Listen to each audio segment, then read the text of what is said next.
What makes the green grass grow? Blood, blood, blood, red blood. What's the spirit of the warrior? Kill, kill, kill without mercy. What are the two types of people in this world? The quick and the dead. What are you? The quick.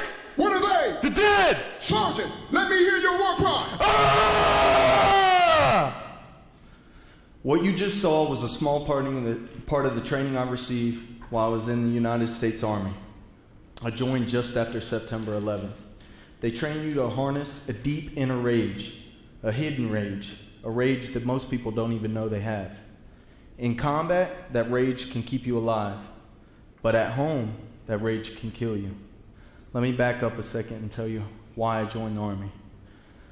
Most of you can probably remember where you were on September 11th. I will remember for the rest of my life. I was working as a forklift operator, just out of high school.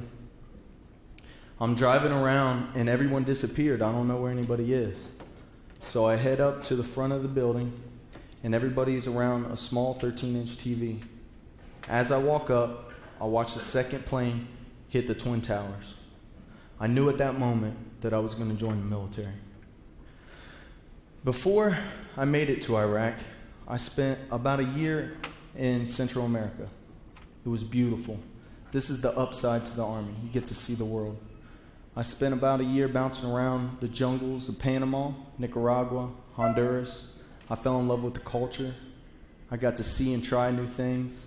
I even got to swim in the Atlantic and the Pacific in the same day without getting on an airplane. The good times didn't last, though.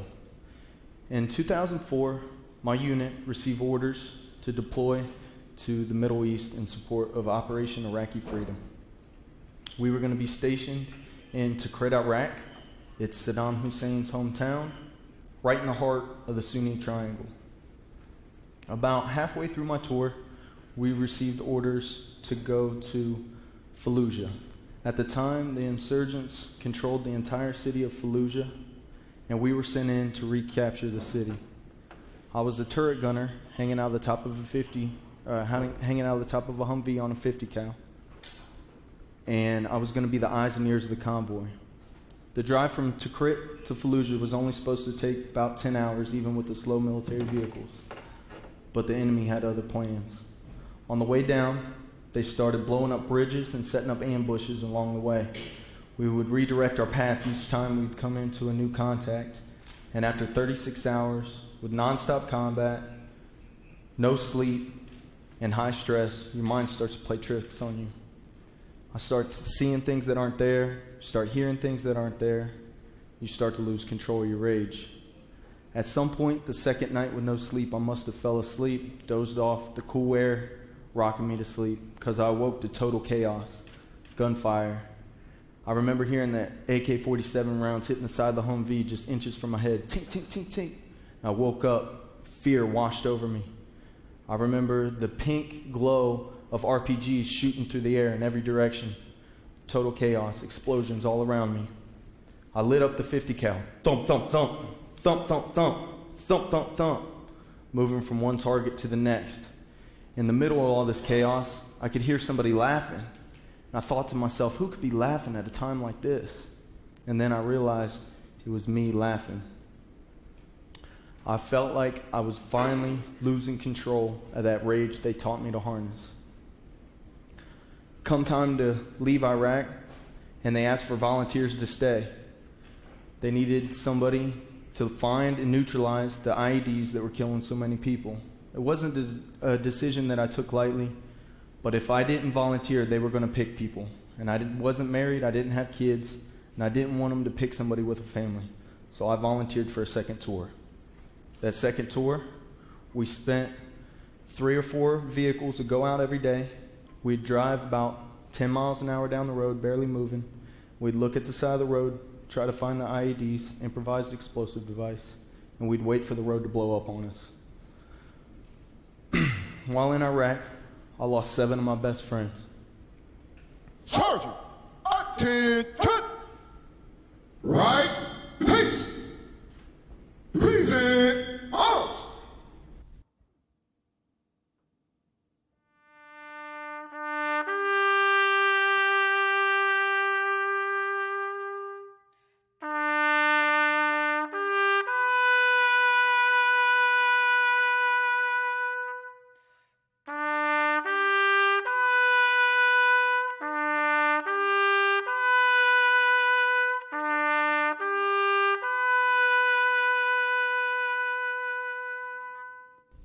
What up? Arms! Left, peace!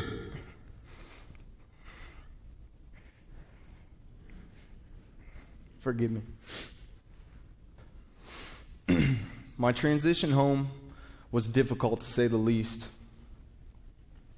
I was paranoid. I carried a pistol on me at all times.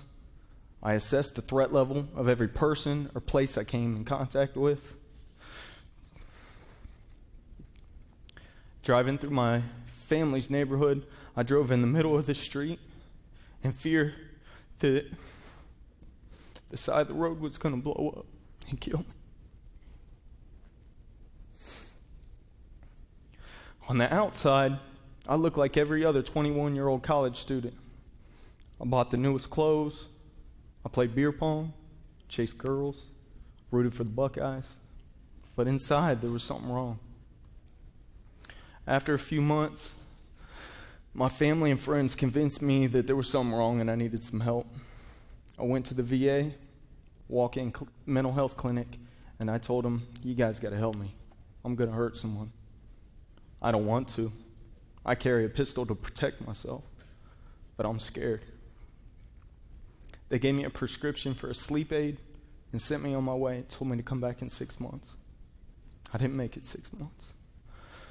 A few months later, I was out with some friends. We were drinking. We were having a good time. I've been drinking every day to deal with my issues. It's hard to think of yourself as an alcoholic when you're playing beer pong, but you're drinking every day, you're an alcoholic. We're out, we're having some drinks, and an argument erupted over a girl. Someone pulled out a knife, and I snapped.